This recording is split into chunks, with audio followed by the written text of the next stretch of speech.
ሰላም ጤና ይስጥልን የተከበራችሁና የተወደዳችሁ የቻናሌ ቤተሰቦች እንደምን አላችሁልኝ? ሰላም ለእናንተ ይሁን።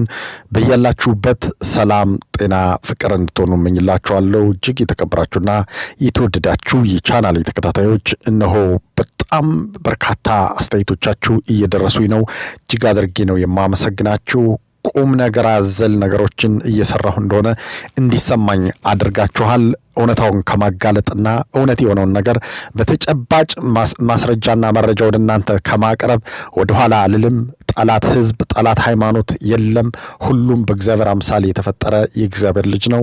ነገር ግን ጸረ እስራኤል አቋም ያላቸውና እውነተኛ ነገር እንዳይነገር የሚፈልጉ ሰዎች በተለያየ ሚዲያ የሚያመጡትን የተሳሳተ መረጃ ማጋለጤን፣ እውነተኛውን ነገር በማቅረብ ትክክለኛ ነገሮችን ወደ እናንተ በማቅረብ ማጋለጤን እቀጥላለሁ።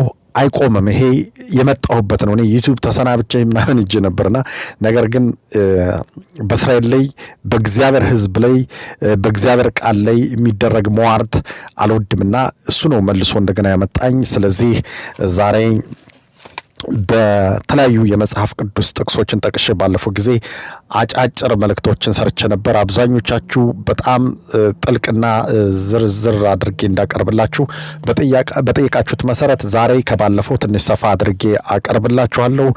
እንግዲህ ለምንድነው አህዛብ የእስራኤልን ማሸንፏትና እስራኤል ለምንድነው ሁልጊዜ ከሷ በሺህ እጥፍ የሚበልጡ ዜጎችንና ሀገራትን የምታሸንፍበት ዋነኛው ሚስጥር ምንድነው?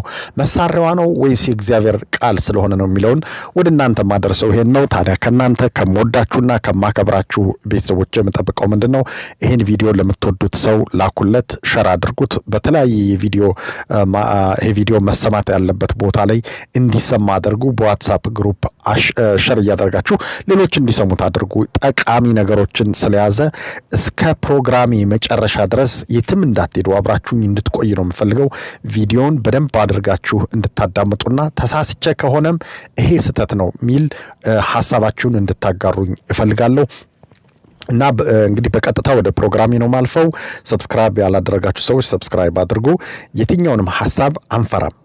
ኮመንት መስጠት ያለባችሁ ሰዎች የትኛውም ሰው ቢሆን ኮመንት መስጠት ይቻላል። ከተሳደባችሁ ግን ቻናሌ ጋር ባን ነው ማደርጋችሁና እኔ በስድብ አላምን። በውይይት በምክክር ሐሳብን በሐሳብ በመሞገት ግን አምናለሁና እስካሁን ድረስ ሰላማዊ የሆነ አስተያየት ነው እያየኋለ። በጨዋነት መንገድ ሐሳባቸውን ተቃውሟቸውን የሚገልጹ በርካታ ወንድሞች እህቶችን አይቻለሁ። ሐሳባችሁን አከብራለሁ። ሐሳብ ሰው እያንዳንዱ ሁሉም አንድ ተመሳሳይ ነገር አስብ አይባልምና ሐሳባችሁን ለመስጠት ወደ ኋላ እንዳትሉ። አሁን በቀጥታ ወደ ዕለቱ ፕሮግራም ነው ማልፈው። እንዳልኩት እስከ ዝግጅት ፍጻሜ ድረስ አብራችሁን ቆዩ። ዘፍጥረት ምዕራፍ 12 ቁጥር 3 ላይ እንዲህ ይላል፣ ታላቅ ሕዝብም አደርግሃለሁ፣ እባርክህም አለሁ፣ ስምህንም አከብረዋለሁ፣ ለበረከትም ሁን። የሚባርኩህን እባርካለሁ፣ የሚረግሙህንም እረግማለሁ። የምድር ነገዶች ሁሉ ባንተ ይባረካሉ ይላል መጽሐፍ ቅዱስ ኦሪት ዘፍጥረት ምዕራፍ 12 ቁጥር 3 ላይ የተጻፈ ነው። አሁን እስራኤልን ረግመው የተረገሙ ሰዎችን የሚባርኩን እባርካለሁ፣ የሚረግሙህን እረግማለሁ ስላለ እስራኤልን ለመርገም ሞክረው የተረገሙ ሰዎችን ስም ዝርዝር ልጥራላችሁ እንደው በጥቂቱ። ናስራላህ የሂዝቦላ መሪ እስከ በርካታ ሺህ በፒጀርና በቤፐር የሞቱ ሰዎች ጀነራሎችን ቁጥር የትየለሌ ናቸው፣ መቁጠር አይቻሉም። ፈርዖን እስከ ሰራዊቱ፣ ክፉ ሃማን ኢራን ውስጥ የነበረ ምክትል ገዥ ነው። መሐመድ ደኢፍ የሐማስ ኃላፊ የነበረ ነው፣ የወታደራዊ ክንፍ። የሐያ ሲንዋር የፖለቲካ ክንፍ ኃላፊ ነበረ። ሳላህ አልኑሪ፣ ሐሸም ሰፍዲን፣ ናቢል ካውክ፣ አሊ ላርጃኒ፣ አሊ ሻምካኒ፣ እስማኤል ካቲቭ፣ ጎላማሬዝ ሶሎማኒ፣ ሙሐመድ ሞርሲ የግብፅ መሪ ነበር። ይሄ በነገራችን ላይ ከሁስኒ ሙባረክ ውድቀት በኋላ አይሁዶች የዝንጀሮና የአይጥ ቅይጥ ናቸው እያለ የሚመጻደቅ የነበረ ሰውዬ ነው። በሳምንቱ አሁን የለም እሱም። ሳዳም ሁሴን፣ አያቶላ አሊ ከመናይ፣ ሞት ለእስራኤል ሞት ለአሜሪካ ብሎ የሚፎክር የነበረ ሰውዬ ነው። ፕሬዝዳንት አሳድ የሶሪያው ነው፣ የምታውቁት ነው እንዴት እንደወደቀ። እስማኤል ሃኒ እሱም ኢራን ውስጥ እንዴት እንደተገደለ ጁን ላይ የምታስታውሱት ነው። ማርዋን ኢሳ፣ ፋውድ ሽኩሪ፣ መሐመድ ናስር፣ መሐመድ ጋዳፊ፣ ማጅድ ካዳሚ፣ ፍልስጤማዊ ጎልያድ። አሁን ይህን እያልኩኝ ብጠራ በዘመናት እስራኤልን የረገሙ ሰዎች እነዚህ አሁን በቅርብ ሁላችን የምናውቃቸው ከጥንታዊም ካሁን ከዘመናዊም ሞት ለእስራኤል እያሉ እስራኤል የረገሙ ሰዎች እንዴት እንደተረገሙ መመልከት ይቻላል። ይሄ የሆነበት ምክንያት እግዚአብሔር ከእስራኤል ልጆች ጋር ስላለና እስራኤል በጣም ኃይለኛ ሀገር የምትሆነው በእግዚአብሔር ቃል ነው እንጂ በእሷ ጥበብ አይደለም። ጥበቧንም የሰጣት እግዚአብሔር ነው፣ ለሶሎሞን የሰጠውን ጥበብ ማለት ነው። እና ሁሉም መሳሪያ ይታጠቃሉ፣ መሳሪያ ይሰራሉ። ሶሪያ ለምሳሌ የኒኩለር ማብላያ ጣቢያ ነበራት። ሶሪያ ነው የምነግራችሁ። አልካባር የሚባል ሩቅ ቦታ ላይ ከሰሜን ኮሪያ ጋር ሆና የኒኩለር ጣቢያ አበጅታ ነበር፣ በድብቅ እየሰራች ነበር። ይሁድ ኦልመርት ነው 2007 ላይ እንዳልነበር አድርጎ ድራሽ አባቱን ያጠፋው። ከዛ በፊት ምናሄም በጊን ድራሽ አባቱን ያጠፋው ደግሞ የኢራቅ የኒኩለር ማብላያ በፈረንሳይ የተሰራ እስራኤልን የምንገልበት መሳሪያ የምንጨርስበት መሳሪያ የምንሰራበት ነው የኒኩለር ጦር መሳሪያ እያሉ ነበር።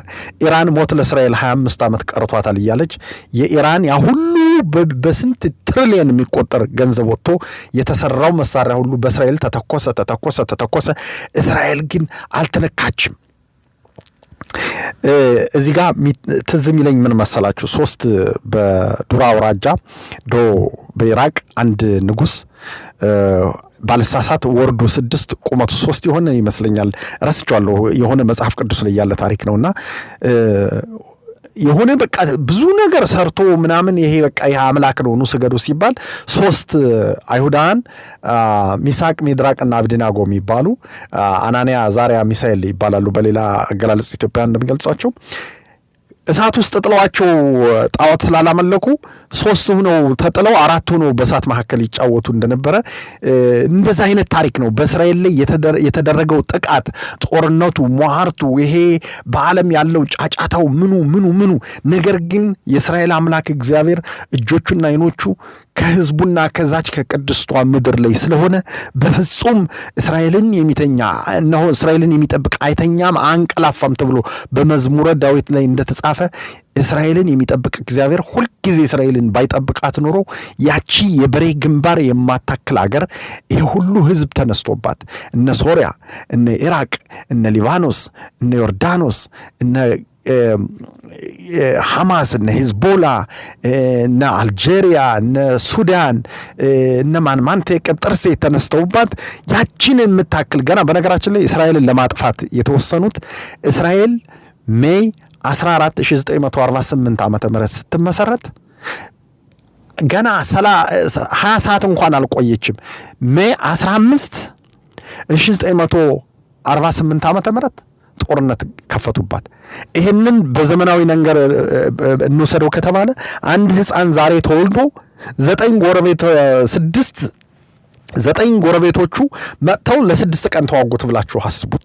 ይሄ እግዚአብሔር ተአምር አይመስላችሁም? አንዲት ገና እንደ ሀገር ያልተቋቋመች ሀገር ወታደሮቿ በእውነቱ ማን ምን እንደሆነ የማትታወቅ ትንሽዬ የበሬ ግንባር የምታክል ሀገር እሷን ለማጥፋት የተነሱ ህዝቦች ብዛት በቢሊዮን የሚቆጠሩ ሰዎች ከሷ በስንትና ስንት ሺህ ጥፍ የሚበልጡ ሰዎች ያን ሁሉ ተቋቁማ ሰርቫይቭ ማድረጓን እንደምንመለከተው አላቅም።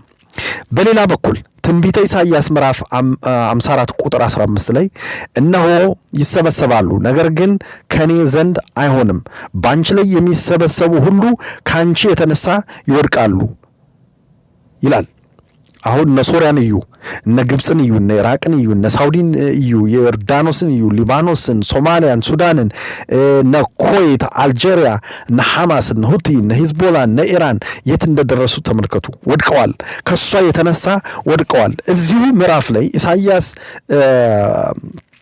54:17 ላይ ደግሞ በአንቺ ላይ የተሰራ መሳሪያ ሁሉ አይከናወንም፣ በፍርድ በሚነሳብሽ ምላስ ሁሉ ትፈርጅበታለሽ፣ የእግዚአብሔር ባሪያዎች ርስት ይህ ነው፣ ጽድቃቸውም ከኔ ዘንድ ነው ይላል ጌታ እግዚአብሔር ይላል።